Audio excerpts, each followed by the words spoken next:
And he sent us all up into the hills after the lecture he gave us about finding your own spiritual connections, which is a wonderful thing to ask a 12-year-old to do. And I ended up this giant oak tree, and the oak tree and me, we talked. I had a significant spiritual experience at 12. I just like cried and felt very, very full and aware of everything.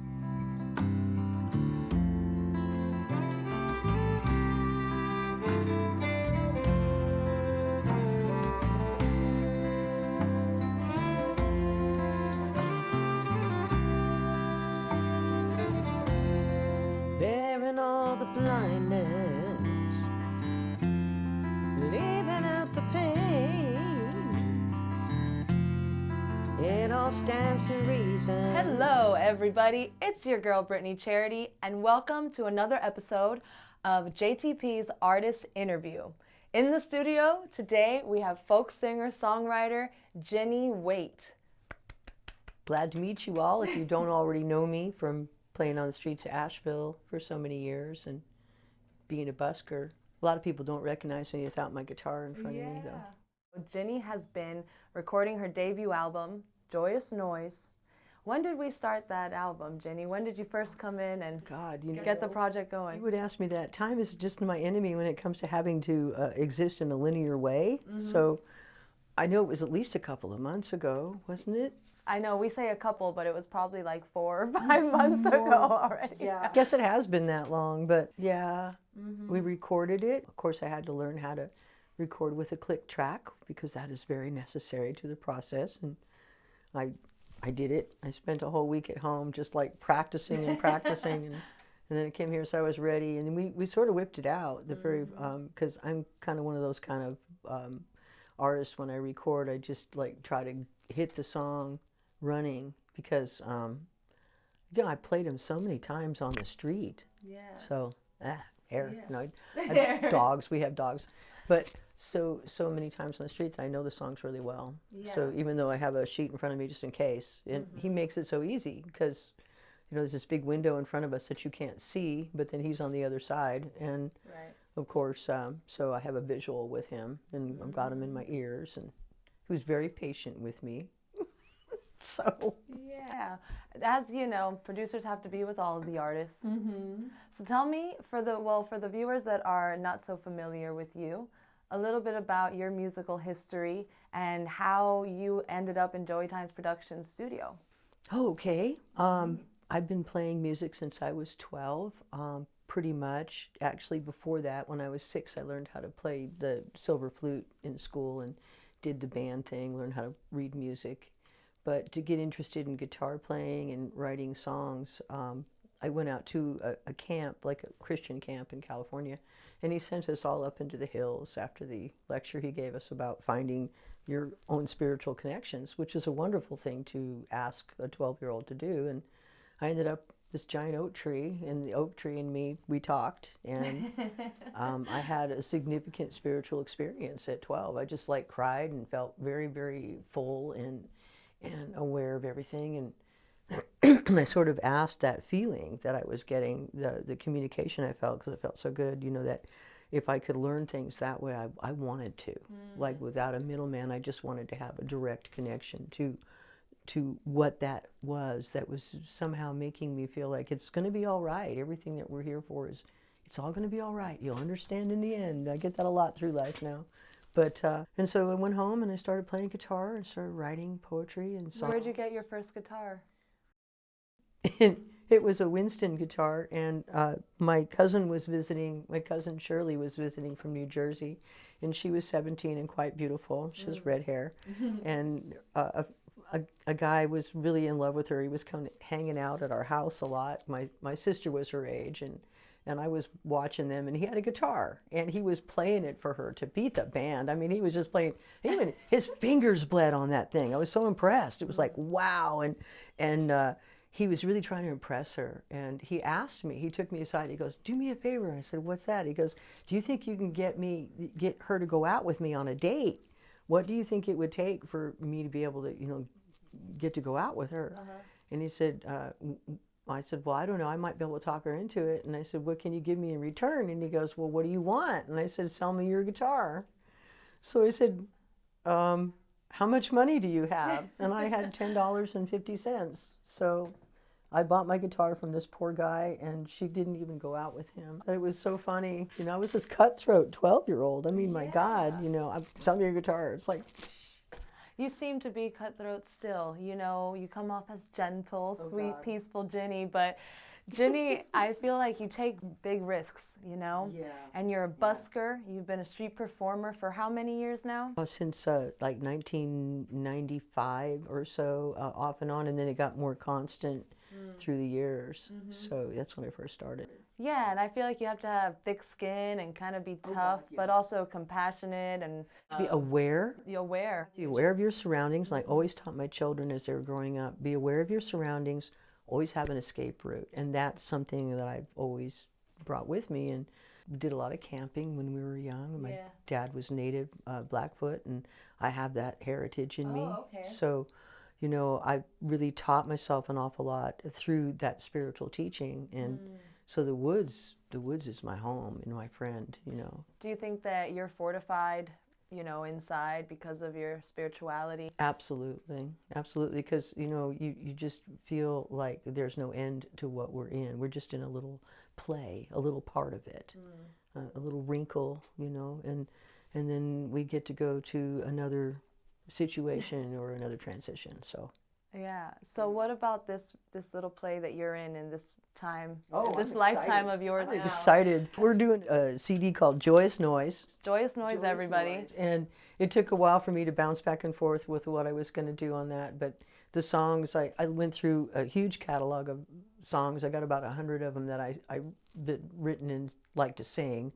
But, you know, there's, of course, a lot I don't sing. You know, you put them in the circular file. And you've been, these songs, But these yeah, are songs these that were these written, were you know, like years, written years in ago. different years and in different time periods in my life when I reached out and had questions, you know, to Spirit about things, and they'd answer me. I'd get these songs that would come through like whole with the words and the music, and I felt really significantly that I needed to go out and share these. And of course, it was the way I was making money as a busker. You know, I was feeding myself and paying my bills and stuff, and probably making about as much as someone would make at a fast food job, which, you know, is considered poverty level in this country. As a singer-songwriter, I didn't have the same pull as someone that plays like a, you know, bluegrass instrument or something louder or some kind of showmanship. It's just my songs, you know, my lyrics. So there's certain places in town that I can play, that like in front of malaprops and stuff, that, you know, people stop and listen to the songs periodically. Mostly they just hear a few lines and they go on. And some of the songs that people stop and listen for, they usually tell me they're very moved by. And then I feel refreshed again as to why I'm doing this. It's not the money. It was never about the money. It was about being able to share with people. Like I told somebody last night, busking, you know, I'm getting back out there again. I took a little break, and but I missed it so much because it spiritually feeds me, you know, to be able to talk to people and be there and be with the people that are being affected by the songs directly, you know. And now the people can take you with them. I hope so. So what are some beautiful lessons that you've learned from all your encounters with folks on the streets playing music? You know, that's a good question. I've just learned to be more centered in myself and to be less afraid, which sounds weird because there's times when I've been afraid, like recently with some crime situations, and I had to work myself back into that space where there is no fear. And that it's important that we just live our life to our fullest without that fear. And I see the tenacity of a lot of the homeless people that I know and how they move through life gracefully, some of them not so gracefully.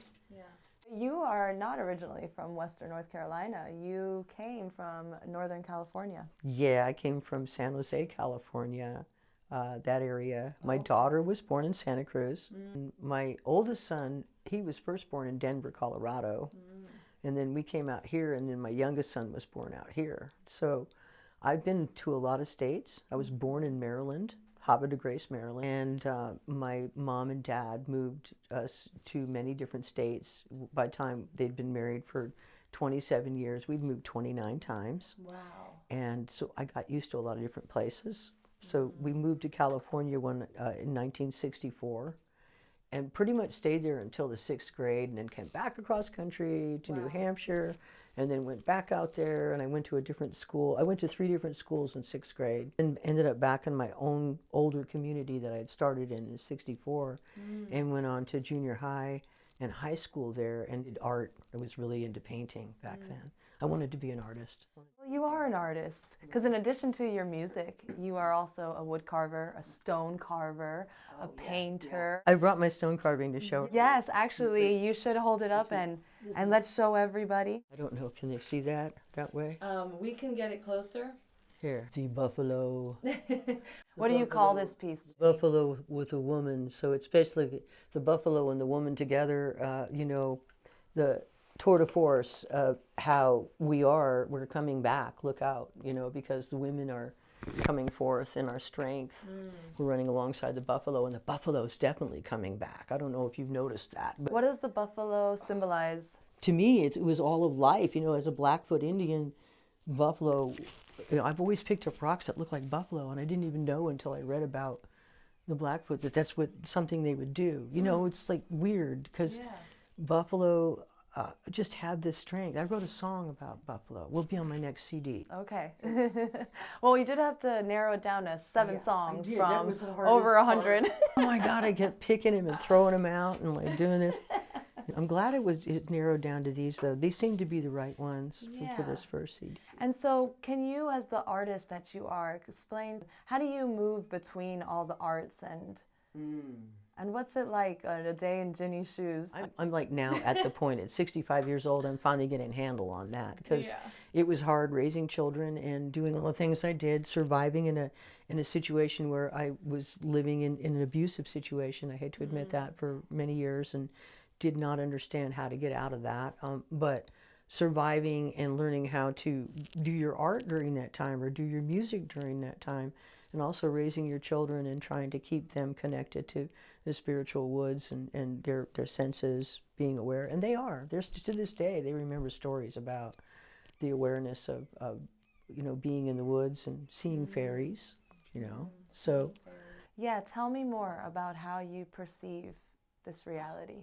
oh God, Because it's ingrained in your songwriting. You feel it. You feel that kind of, the way you look at the world is magical. oh, it is magic. And it's in there. It's in the music. It's in the album. I see it. You know, I would on purpose walk through the streets of Asheville and pretend in my mind, and I did this all my life, see it in my mind as it was before we came here.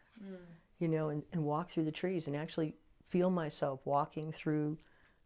And I could see it and I could feel it. And if you just get yourself there, there's so many realities placed on top of each reality that you begin to understand that that is possible. So I think that we are in a very changing place right now.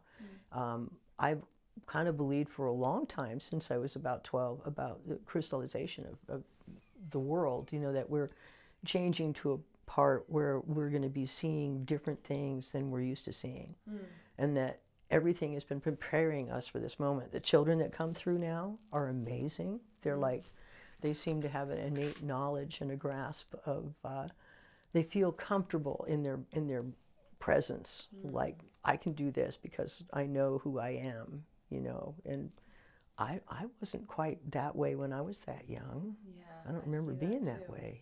So a crystallization of a new world? Yeah, I do. I see it. You know, I see auras sometimes. Since I was like 21, a friend of mine taught me how to see auras, and I've lately been asking for more, to see more. And when you look now, there's like little things coming off. There's almost like the light is radiating in a certain way that I've never seen before. Whether that's always been there and I didn't notice it, and now I'm seeing it, or whether this is something new. And this is actually what the viewers are going to be seeing on the album art. Oh yeah, Of Joyous Noise. I did some artwork for that. So it's this whole concept. the concept of the rainbow, the prismatic effect. Like when I was young, I wrote this paper about how we were like this giant, beautiful, clear crystal, and somehow there was an imperfection, and out of the imperfection came the color. And that's us. Yeah. You know, that's us. We're that imperfection. Right. We're going to go back into that pureness at one point, but it radiates out, and that's us. But we don't see the whole spectrum because that isn't what, you know, we see what that is. Yeah, we can only see a tiny, tiny fragment of it. It's like when you look at the spectrum of light, there's so much more. So Yeah. when people see like little visions of like their friends who have passed over, or their family, or they hear little voices, or you're in the garden thinking about them and a butterfly comes and just incredibly lands on you, you know, you're like, you can't avoid that, you know. And I mean, so many things have happened to me where I can't explain why, I just accept it, and so more things happen. Folks from all over are going to hear your songs and hear the references, and it's so wide and so expansive. I think it can hit everyone in a different way. There'll be something on this CD that will hit everybody in the heart somewhere, and that's my purpose, is to give out joy. So I'm hoping that it's a joyful experience. Well, Ginnie, it's been a joyful, at times tearful, very emotional, but overall just loving, beautiful, and a great moment of evolution for everybody here involved. Oh yeah. And I'm so grateful and happy to be a part of this for you, and just happy that you get to put something out into the world. I have evolved as a human being because I believe in myself even more now. Yeah. This gave me the opportunity to actually hear myself through other people's ears. And, you know, it's priceless, as they say in that commercial. That's right. Priceless. All right, everybody. Well, you stay posted. Ginnie's debut album, Joyous Noise, will be coming out, mastered at Morpheus Records in Baltimore, produced here by Tim Robinson at Joy Times Production Studio, written by the one, the only Ginnie Waite, featuring players Paul Robinson, Johnny Humphreys, myself, I'm playing the uke on one song, Alex Ball, Tim Robinson. Who else do we have? You're playing your flute on it. Yeah, I play flute, and there was one song like Mr. Green Jeans. I got to tell this really quick story. It's great because Tim told me that, you know, we record these things separately. I didn't get to see Paul when he did the clarinet. He came over when he had time, and he listened to the song, but he did not listen to my flute track that I had already placed on the song. He just listened to the song, and then he played clarinet. And then when I heard it, I always thought that he had heard the flute part because it fit together so well. Right. When you hear it, you'll understand. It's like, oh, they played against each other. They're just reading each other's minds. We're just reading each other's minds after 30 years, you know. Tapping into the frequency. You know, we did that here. At one point, we like waltzed up to each other while I was playing flute and he was playing clarinet during one of your festivals. We just kept getting closer and closer and laughing and playing, and pretty soon we're forehead to forehead. We were like forehead to forehead playing. We were just like playing what you guys were playing up on stage, and it was such a beautiful moment of friendship, of, you know, that camaraderie that I do share with musicians when I get to know them, and they get to know me, and they accept me for my craziness. Yeah. You're very vulnerable as an artist. That's You're right. putting yourself out there, your soul, you know. And I have another song about that, songwriters saying that, you know, our soul, we put it out all the time, you know, and I thank songwriters for doing that. Yeah. Because without those pieces of their soul, I wouldn't see the darkness of mine sometimes, or the lightness, you know. On that note, what else is there to say, Ginnie? Have a great day. I love That's you, a good woman. thing to Thank say. you so much. I love you. Thank you for this. All right, everybody. We'll see you next time. Check her out. She's the best. Bye. Into this world we bring.